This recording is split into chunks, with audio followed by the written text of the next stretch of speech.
everyone, this is Esports Hector, and in today's video we'll go over something that has frustrated me and many others within the health and wellness space.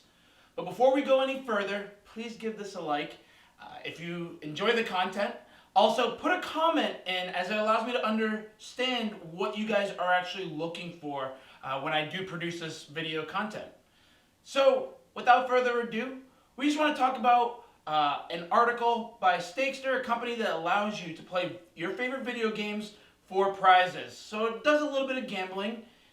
They came out with a blog post a few weeks ago called Ditching the Gym and Playing Video Games Instead. I'm posting the blog in the comments below, just so that way you can all take a look.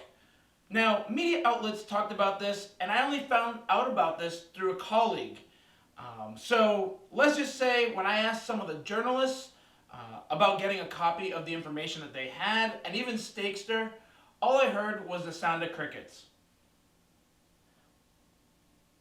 Now, gaming and esports is within the mainstream media now, and this can be something that can be very dangerous because someone who is pretty young could see this and just think sitting around and not doing too much is going to be great for them. If you're anything like us, then you probably can't keep up the gym routine for more than a few weeks at a time. But there's good news.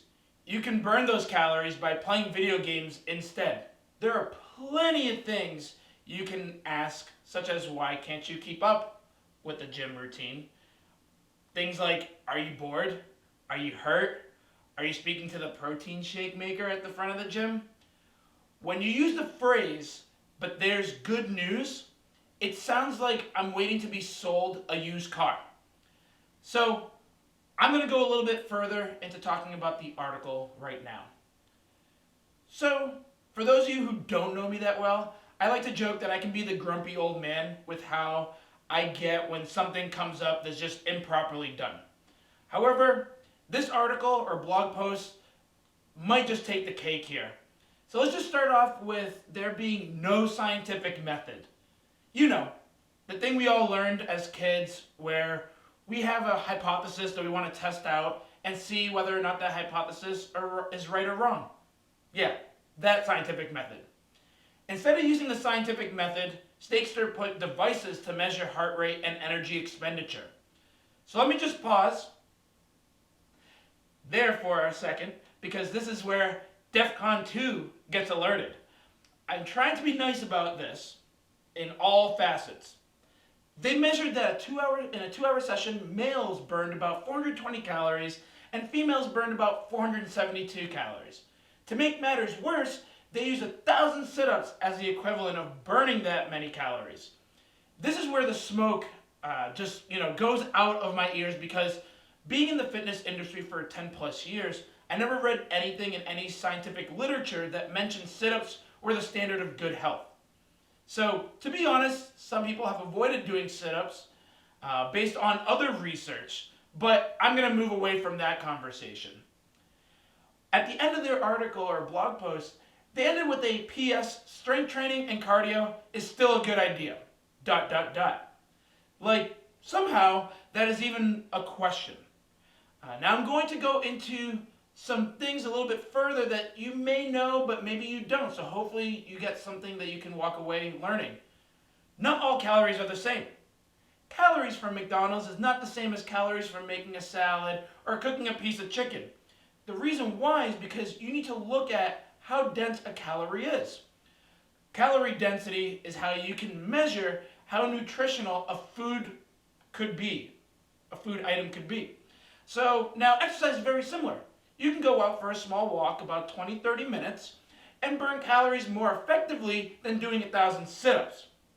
In these two examples, McDonald's and sit-ups are not sustainable ways of good health. Like I said, I wanted to give the benefit of the doubt that Stakester could send me something with a little bit more scope to what they are trying to back up in their claims. Because I get it. They're not a company that's based in the scientific community. However, the lack of communication made it really difficult for me to sit around and just not do anything. Something else I want everyone to walk away learning is the idea of basal metabolic rate, or BMR for short. Now, what basal metabolic rate does is looks at what our body will burn just to stay alive. So, on average, people can burn somewhere between 14 to 1700 calories a day. That's at rest, not doing anything. However, that number can change, especially if you're more physically active. The reason being, if you can produce some muscle, it requires more calories to be burned. Now, gaming from a mental perspective can be very healthy. It gives stress outlets, communication, being more social. It can also burn calories as your brain is a huge proponent of burning calories in your daily life, especially during high stress times. However, burning calories through thinking and physical activity shouldn't be the same, just as like eating McDonald's shouldn't be thought of in the same light as having a salad. At the end of the day, if you want to talk about health and wellness, bring in an expert to be able to extrapolate or gather that information.